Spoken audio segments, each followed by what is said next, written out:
रवि एक multinational company में branch manager की जॉब करता था।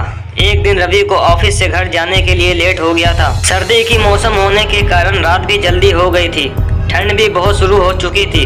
रास्ते में चलते चलते रवि को अचानक एक आवाज सुनाई देती है, रुक जाओ। रवि वहीं पर ही रुक गया और पीछे मुड़कर देखा, लेकिन पीछे कोई भी नहीं था। फिर से वही आवाज सुनाई दी, सामने देखो। जैसे ही रवि ने सामने देखा तो उसे जमीन पर कुछ चमकती हुई चीज दिखाई दी। रवि दौड़ के उस चीज के पास गया और देखा तो यह कोई साधारण चीज नहीं थी, बल्कि एक चमकता हुआ हीरा था। उसने वह हीरा अपने हाथ में लिया। उसकी चमक देखकर रवि की खुशी का पार न रहा, लेकिन रवि को कहाँ पता था यह कोई साधारण है या नहीं, बल्कि एक मायावी हीरा है। अचानक उस हीरे में से आवाज आई, अगर तुम्हें और हीरे चाहिए तो इस जमीन को खोदो। इस जमीन के नीचे बहुत सारे हीरे हैं। रवि खुश हो गया। उसने उस हीरे को अपनी जेब में डाला और जमीन खोदना शुरू किया। करीबन 2 फीट खोद काम करने के बाद अचानक रवि डर के मारे चिल्लाने लगा। इसके कारण उसका संतुलन खो गया और जमीन पर गिर गया, क्योंकि उस गड्ढे में से हीरे मोती नहीं बल्कि किसी इंसान का कटा हुआ सर मिला।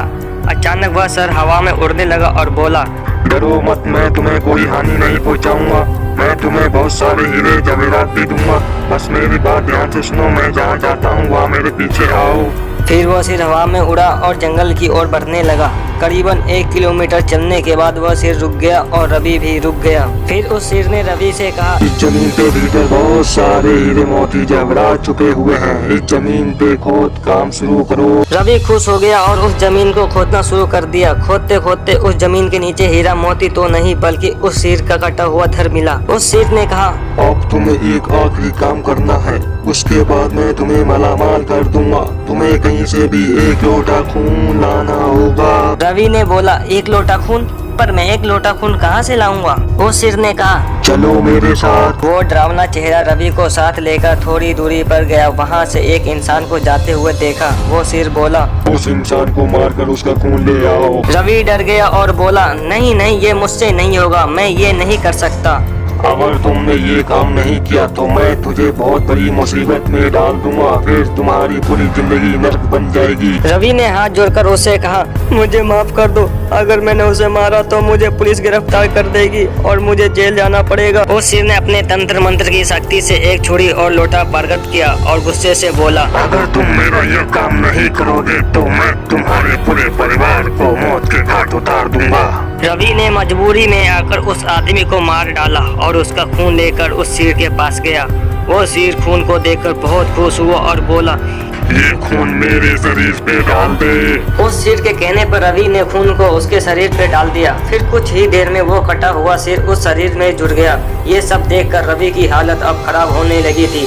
वो उस भूत को देखकर काफी डर गया था। जैसे ही वो भूत जिंदा हुआ तो जोर जोर से हंसने लगा और डरावनी आवाज में बोला, तुमने बहुत बड़ी गलती कर दी कि तुम्हें मुझे फिर से जिंदा कर दिया।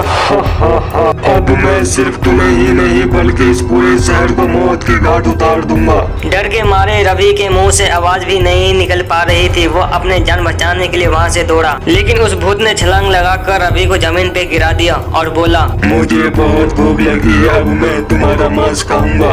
जैसे ही उस भूत ने मांस खाने के लिए आगे बढ़ा कि तुरंत ही उसका सिर धड़ से अलग हो गया। रवि समझ नहीं पाया कि आखिर यह चमत्कार हुआ कैसे। जब रवि ने पीछे मुड़कर देखा तो एक अघोरी बाबा खड़े थे। उस अघोरी बाबा ने कहा, बेटा, जब तुम उस आदमी को मारकर उसका खून ले जा रहे थे तभी मैंने देख लिया था और समझ गया कि कुछ तो बुरा होने वाला है। इसलिए मैं तुम्हारे पीछे पीछे यहाँ तक चला आया और मैंने अपनी तंत्र मंत्र शक्ति से भूत को फिर से मार दिया। अब तुम निश्चित होकर अपने घर जाओ, अब तुम पर कोई खतरा नहीं है। दोस्तों, आज भी रवि उस बात को याद करता है तो उसकी रूह तक कांप जाती है। दोस्तों, आपको यह कहानी अच्छी लगी हो तो प्लीज़ कमेंट में ज़रूर बताएं और ऐसे ही वीडियो देखने के लिए हमारे चैनल को सब्सक्राइब करें और वीडियो को लाइक करें। बहुत बहुत धन्यवाद।